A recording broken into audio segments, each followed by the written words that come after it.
Bonjour, bonsoir à tous, c'est Salout, on se retrouve aujourd'hui pour une nouvelle vidéo sur Marvel Crisis Protocol, qui sera une nouvelle vidéo analyse de profil, et aujourd'hui on va commencer l'analyse des nouveaux profils Asgardiens qui sont sortis il y a peu de temps. Asgard est une faction, vous le savez, que j'affectionne tout particulièrement, donc c'était des sorties que j'attendais énormément. Je n'ai pas voulu commencer directement par une présentation de liste avec ces nouveaux profils, pour la simple et bonne raison que je considère que, en tout cas à l'heure actuelle, j'ai pas fait assez de parties avec ce nouveau profil pour vraiment m'arrêter sur un roster qui me plaît complètement. Donc c'est probablement une vidéo que je ferai mais dans bien plus longtemps que maintenant. Et donc là je vais juste me contenter de vous présenter les nouveaux profils, même si je pense que vous les avez déjà vus, un peu vous donner mon avis sur ces nouveaux profils Asgardiens, de si je pense ou pas qu'ils auront une place dans mes rosters, et un peu les conclusions que j'en ai à l'instant T, mais encore une fois attention, en gardant à l'esprit que je ne les ai pas tant que ça essayés non plus, donc c'est un avis qui est fortement amené à évoluer je pense. Et donc voilà, pour le petit disclaimer du début, ce que j'ai à vous dire, évidemment ça reste un avis qui est subjectif, vous serez probablement pas d'accord avec moi, en tout cas pas sur tout, donc je vous prie de garder ça à l'esprit. Donc on va commencer les présentations des nouveaux profils par Lady Sif, qui est du coup un nouveau menace 4 pour l'affiliation Asgard, qui est affilié seulement Asgard. Son alter ego c'est Sif, qui est en ligne de défense 4-3-3, 6 PV, pour du coup un menace 4 taille 2 qui bouge de M. C'est grosso modo une statline très moyenne, très basique pour un menace 4, donc rien à dire là-dessus. Elle est sur un socle de 35, donc un petit socle. Sa première attaque, du coup, guerrière née, portée 2 pour 5D, qui est un builder. Sur un wild, après que l'attaque soit résolue, vous pouvez pousser de la taille 3 de S, sachant que c'est un push qui est omnidirectionnel. Vous le poussez dans la direction que vous voulez, vous n'avez pas besoin de le repousser, c'est dans la direction que vous voulez. Sur un crit et sur un wild, après que l'attaque soit faite, ce personnage peut avancer de S vers le personnage que vous avez attaqué. Donc sachant que c'est vous qui choisissez l'ordre, si vous avez les deux triggers, vous pouvez d'abord pousser l'adversaire pour ensuite le poursuivre, ou d'abord poursuivre l'adversaire, puis ensuite le pousser. Alors comme ça de prime abord c'est un builder que j'aime bien, extrêmement soumis à la variance parce que c'est des triggers qui ne sont pas si faciles que ça à avoir. Même si on va voir plus tard que c'est un personnage qui reste relativement fiable, vous ne pouvez pas de manière sûre compter sur ces effets-là, mais ce sont des bons effets. Ça vous apporte du contrôle de personnage taille 3, ce qui représente quand même la grande majorité des personnages du jeu, et ça vous donne un peu de mobilité. On va dire que je suis un peu moins fan de l'aspect mobilité parce que le trigger est encore plus dur à avoir, mais j'aime beaucoup le push omnidirectionnel taille 3, je trouve ça très bon. Pour ce qui est de son spender, on a guerrière forgée, portée 3, 7D pour 3 pouvoirs. Encore une fois, c'est relativement basique. Euh, pour le trigger, coup puissant sur un crit et une touche. Après que cette attaque soit résolue, si le personnage ciblé est taille 3 ou moins, ce personnage lance ce personnage ciblé de M, puis ensuite avance de S. Donc on retrouve un petit peu la même idée que ce qu'on avait sur le builder, sauf que cette fois-ci, l'effet n'est pas un push, mais c'est un throw. Throw taille 3 de M, ce qui est plutôt sympa. Ce qui est pas trop sympa, c'est que ça reste un trigger à avoir qui reste ok sur 7D. Vous avez quand même plutôt des bonnes chances de le faire, mais des fois vous allez vous faire troller par le jeu. Donc encore une fois, c'est pas un effet certain, mais c'est un bon effet. Premier super pouvoir de Sif. Elle a une charge pour 2 pouvoirs, super pouvoir que vous connaissez très bien à force, donc tout à fait basique. Très bon super pouvoir à avoir, une compression d'action qui est super, qu'elle peut faire tour 1, parce que ça ce n'est pas une surprise, c'est une Asgardienne, et comme tous les Asgardiens ou Asgardiennes, elle gagne un pouvoir supplémentaire à la phase de pouvoir, ce qui fait qu'elle a 2 pouvoirs à tous les tours, donc tour 1, exactement comme Valkyrie, Lady Sif pourra faire une charge, et ça c'est très cool. Deuxième super pouvoir, cette fois-ci réactif, c'est maître épéiste. Donc en gros, quand elle est la cible d'une attaque physique, ou quand elle cible un personnage ennemi avec une attaque physique, elle peut utiliser super pouvoir. Elle peut relancer n'importe quel nombre de dés de son attaque ou de défense, si l'ennemi est à portée 2.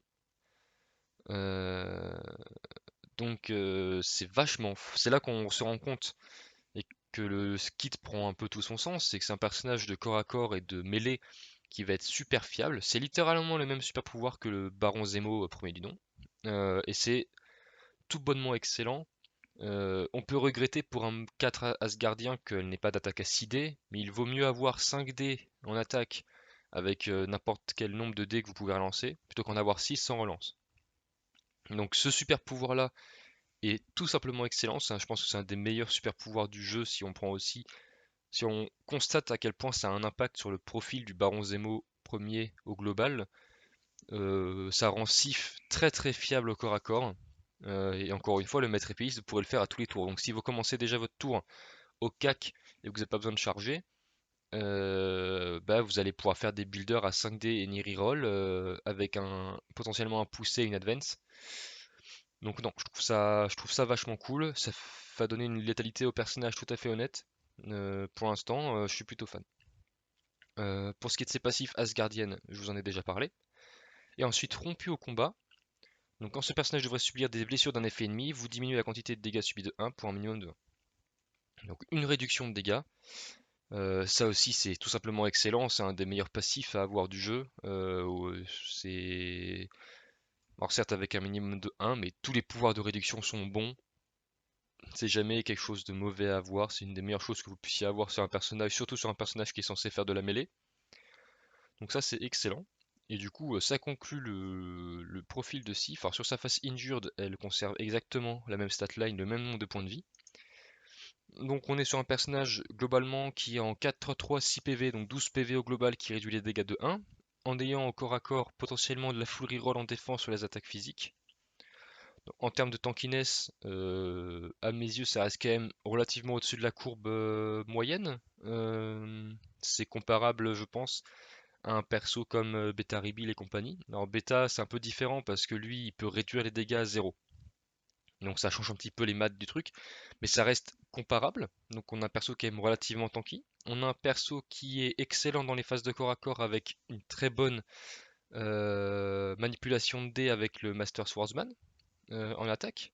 Ce qui devrait normalement vous assurer d'avoir vos triggers relativement souvent et devrait vous assurer d'avoir une génération de pouvoir qui soit quand même relativement tournante parce que bah, les dés que vous avez relancés en attaque avec votre builder, vous allez normalement pouvoir rembourser votre Master Swordsman. Donc globalement plutôt cool. Ce qu'on peut dire de Sif, c'est que c'est pas un profil qui est extrêmement excitant parce qu'elle apporte rien de nouveau en termes de mécanique de jeu. C'est que des mécaniques qu'on a déjà vues auparavant. Il n'y a pas de nouveauté vraiment incroyable avec Sif. Mais elle n'a littéralement que des super pouvoirs et des effets de jeu puissants. La charge, c'est un effet de jeu qui est très fort. Master Swordsman, c'est très fort. La réduction de dégâts de 1, c'est très fort. Donc on a un perso qui, au final, est juste une putain de statline très forte, qui ne fait pas forcément quelque chose d'incroyable, mais qui est extrêmement fiable à mes yeux. Donc qui, je pense, sera beaucoup joué dans des rosters compétitifs Asgard. Le problème qu'il y a, c'est que je pense que ça risque d'évincer certains autres persos qui sont aussi très bons. Donc le tout sera de déterminer quel perso vous préférez jouer plutôt qu'un autre. Parce que bah, des menaces 4 en Asgard, vous en avez déjà quelques-uns qui sont bons quoi. Euh, Il y a évidemment Beta Rebuild que bon je ne vous présente pas. Et là, Enchantress, va falloir faire des choix quoi. Et pour ma part, j'ai peur que les DC, en tout cas dans mes phases de test, prennent un petit peu, de manière temporaire ou non, la place de Ella dans les rosters. Elle est plus tanky, elle est globalement, je pense, plus fiable. Elle a moins de mécanique un petit peu spéciale, elle n'attaque qu'en physique. Mais je pense que peut-être que sur le global, Lady Sif sera un personnage plus récompensant par la sûreté de son profil en fait, et à quel point c'est un personnage qui est solide sur ses appuis, et qui je pense aura rarement des parties où elle vous déçoit. Euh, voilà ce que je pense grosso modo de Lady Sif. Je pense que c'est un personnage qui va être joué, je vous encourage à la tester, euh, et je pense que c'est aussi un personnage qui pourrait être splash dans certaines affiliations. Est-ce que ça se justifierait tout le temps? Je ne sais pas, mais ça a le mérite de s'essayer. Je vois bien des gens l'essayer en Defenders d'Ardeville, parce qu'en plus du coup vous pouvez vous repositionner pour gagner encore plus de relance avec son leadership. Je vois bien des gens essayer de la jouer en A-Force, rien que pour le côté fluff de la chose.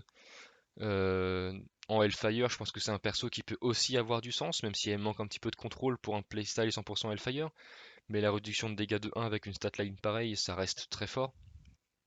Donc, non, globalement, je suis plutôt fan quand même de ce profil, même si elle apporte rien de spicy et de nouveau à se mettre sous la dent. Moi, je trouve que c'est un personnage très solide. Je vous remercie d'avoir regardé ces vidéos. N'hésitez pas à mettre un j'aime, à commenter si vous avez des choses à dire et à vous abonner. Et puis moi, je vous dis à la prochaine pour une prochaine analyse de profil Asgard.